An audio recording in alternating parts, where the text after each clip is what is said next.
عزیزان گرامی، سب سے بڑے جو دو اہل سنت کے عالم مانے جاتے ہیں، ایک فخر الدین رازی ہیں، صاحب تفسیر کبیر، 30 جلدوں پہ تفسیر لکھی ہے، ان کو کہا جاتا ہے امام المشککین۔ تمام یعنی تشکیک جتنے بھی انہوں نے شبہات ایجاد کی ہیں ان کے سب کے امام، شک کے ڈالنے والوں کے امام، سب سے زیادہ شبہات تفسیر کے اندر انہوں نے پیش کی ہیں۔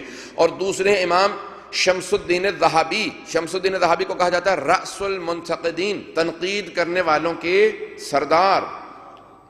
اب تفصیل نہیں جا سکتا ہوں اس کے اندر، سب بات پہنچ گئی ہوگی سب کے لیے، میرے امید ہے انشاءاللہ بات پہنچ گئی ہوگی سب کے لیے۔ تو عزیزان گرامی، رأس المنتقدین شمس الدین الذہبی اور امام المشککین فخر الدین رازی، ان دونوں نے اقرار کیا ہے کہ یہ حدیث صحیح السند ہے۔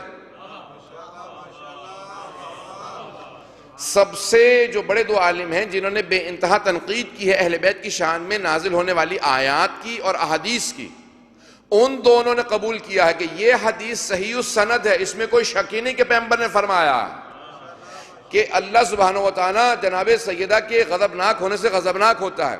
ان اللہ یرضی لرضاہا و یغضب لغضبہا، فاطمہ کے راضی ہونے سے اللہ راضی ہوتا ہے، ان کے غضبناک ہونے سے اللہ غضبناک ہوتا ہے۔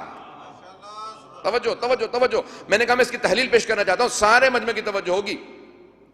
عزیزان گرامی، سارے کے سارے صحابہ، سب انسان کوشش یہ کرتے ہیں کہ نیک کام کریں اور اللہ ان سے راضی ہو جائے۔ ہم نیک کام کرتے ہیں کہ اللہ راضی ہو جائے، یعنی سب کوشش یہی کرتے ہیں کہ سب رضی اللہ عنہ بن جائیں، اللہ سب سے راضی ہو جائے۔ بات کو پہنچ جائیے گا عزیزان گرامی کہ سب یہ کوشش کرتے ہیں اللہ راضی ہو جائے۔ یہ ہے انسانوں کا مقام، لیکن انبیاء کا مقام بالا تر ہے۔ وہ یہ کوشش نہیں کرتے کہ اللہ ان سے راضی ہو جائے۔ اگر اللہ راضی نہیں تھا تو نبی کیوں بنایا؟ اللہ راضی ہے تبھی تو انبیاء کو انبیاء بنایا ہے۔ تو اب وہ کیا کوشش کرتے ہیں؟ وہ یہ کوشش نہیں کرتے کہ اللہ کو راضی کریں، وہ جانتے ہیں اللہ راضی ہے تبھی نبی بنا کے بھیجا ہے۔ وہ یہ چاہتے ہیں، وہ یہ کوشش کرتے ہیں کہ راضی برضا اللہ رہیں، اللہ کی رضا میں راضی رہیں۔ توجہ توجہ، انبیاء کی کوشش یہ رہتی ہے کہ اگر اللہ کوئی آزمائش دے، کوئی پریشانی دے، وہ اس میں راضی رہیں، کبھی کوئی شکوہ نہ کریں۔ اگر اللہ ان کی اولاد چھینے تو کہیں پروردگارہ اگر تو اس پہ راضی تو ہم راضی، اگر وہ محل دے تو کہیں اس پہ راضی، اگر چھین لے تو اس پہ راضی، اولاد نہ دے تو اس پہ راضی، دے اور دے کے مانگ لے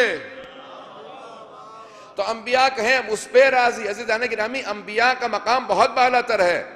سارے انسان کوشش کرتے ہیں کہ اللہ کو راضی کریں، انبیاء یہ کہتے ہیں، انبیاء کی کوشش یہ ہوتی ہے کہ اللہ کی رضا میں راضی رہیں۔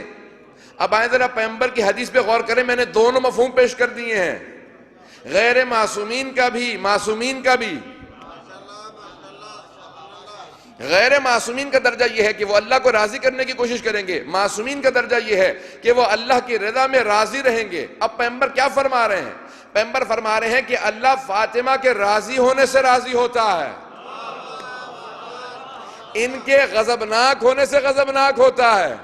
نہ اللہ وہ کہہ رہا کہ جو صحابہ کا درجہ ہے، توجہ، نہ رسول اللہ یہ کہہ رہے ہیں وہ جو صحابہ کا درجہ کہ راضی کرنے کی کوشش کرتے رہیں، نہ وہ جو انبیاء کا درجہ ہے کہ اللہ کی رضا میں راضی رہیں۔ نہیں پہنچا پایا، سارے مجمع کی توجہ ہو۔ نہ یہ کہ جناب سیدہ اللہ کو راضی کرنے کی کوشش کر رہی ہیں، نہ یہ کہ وہ اللہ کی رضا میں راضی رہنے کی کوشش کر رہی ہیں، بلکہ پیغمبر فرما یہ رہے ہیں کہ اللہ فاطمہ کے راضی ہونے سے راضی ہوتا ہے۔